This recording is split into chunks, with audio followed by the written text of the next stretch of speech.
Toastmasters. Welcome guests.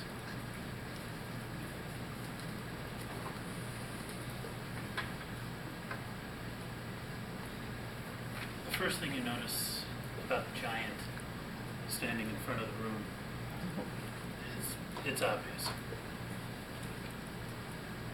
It gives me no end of amusement, though, walking through grocery stores when little kids are present and you see one sitting in the cart, lean over to their mother and whisper, but not really whisper.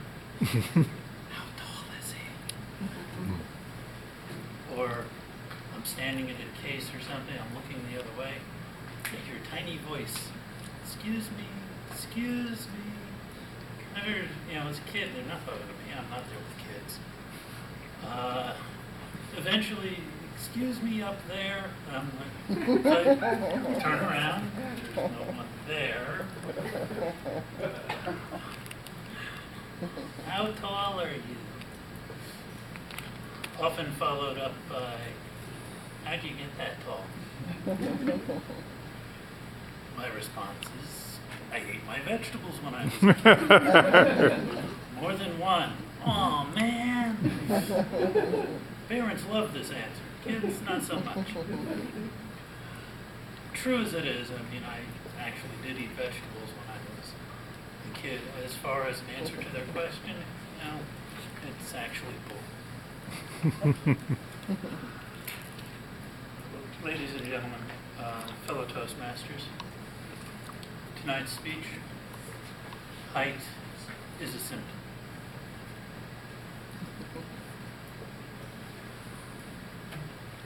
I have Marfan's syndrome. Marfan's syndrome, which strikes 1 in about 10,000 people, is a disorder of the connective tissues. More simply, all of the stuff inside which keeps you together.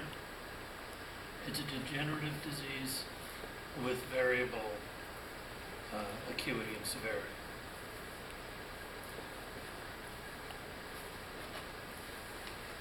Sometime after I turned 20, I was in my doctor's office and they were just reviewing the disorder because there was a lot of new information always coming out.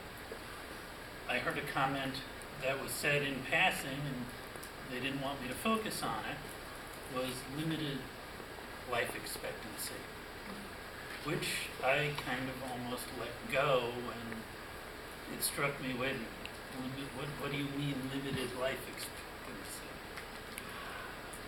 So at the age of 20, my doctor says to me, well, if you're lucky, you got another 20, 25 years. That would have been great if I got that today, middle age. A little different. At 20, I was kind of, what did you say? Fortunately, back in the 90s, they were guessing.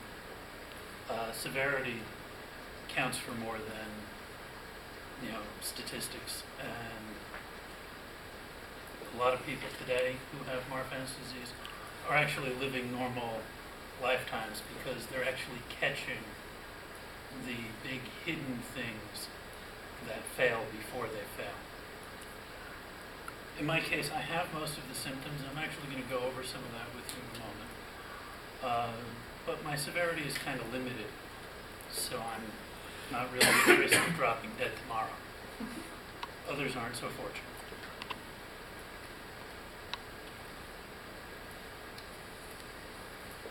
If you wonder why, for those of you that know me outside of here, I rarely drink booze. I don't drink much caffeine. And I don't lift heavy objects. This is why. It's to reduce the stress on my heart. Well, medicine has caught up a bit. It's still behind in identifying people with Marfan's.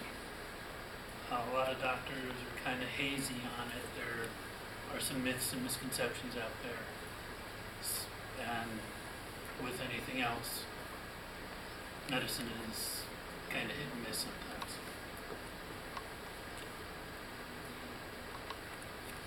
What What I do want to tell you about are some of the common symptoms. Now, if a person has one of these, it's not an indication of anything.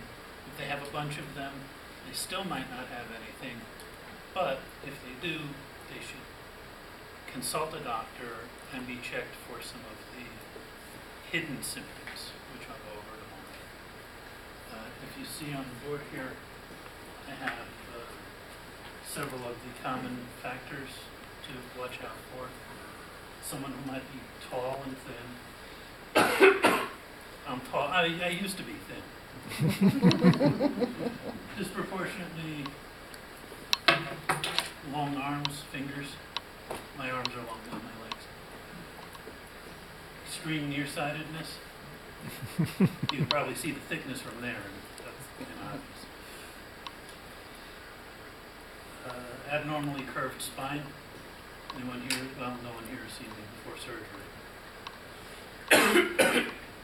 Something about the teeth, but show me. I've never met more than a few people who haven't had their wisdom teeth out. And the deformity of the breastbone, which, when they corrected my back, they corrected this as well. These are the indication you should see someone, because what you want to watch out for are these things. And the big one is an enlarged aorta, which, if it gets too large, it just falls apart. If you've ever heard the word aortic dissection, that's what it is. It's when the heart just, not the heart, the aorta, the major blood vessel going to the heart, falls apart. That happened to John Ritter. There's speculation as to whether or not he had Marfan's, but nobody knows really. Sudden lung collapse is a symptom. Obviously you can't see it, but if someone is prone to it, that might be, maybe you should have been on this side. Eye problems, early onset cataracts, early onset glaucoma, detached retinas. I have the dislocation of the lenses in my eyes, hence the nearsightedness, which I have to get checked every year to make sure the aorta doesn't get bigger and the lenses don't just go flying off into the eye. If the aorta gets larger, they just throw a Teflon patch on and fix it like a tire. I'm mentioning all of these things because, as I mentioned before, a lot of people who have it don't know it. If you know anybody who fits the majority of these descriptions, you might want to mention it in passing. Don't be a doctor, obviously. You can send them to the Mayo Clinic online, or NMF, which stands for National Marfan's Organization, nmf.org. They can read up on it more and see, hey, I've got more of this, or nah, this doesn't apply to me. Maybe I should or shouldn't see a doctor. Ladies and gentlemen, that's basically it. You might help someone avoid some surprising and severe consequences. Thank you.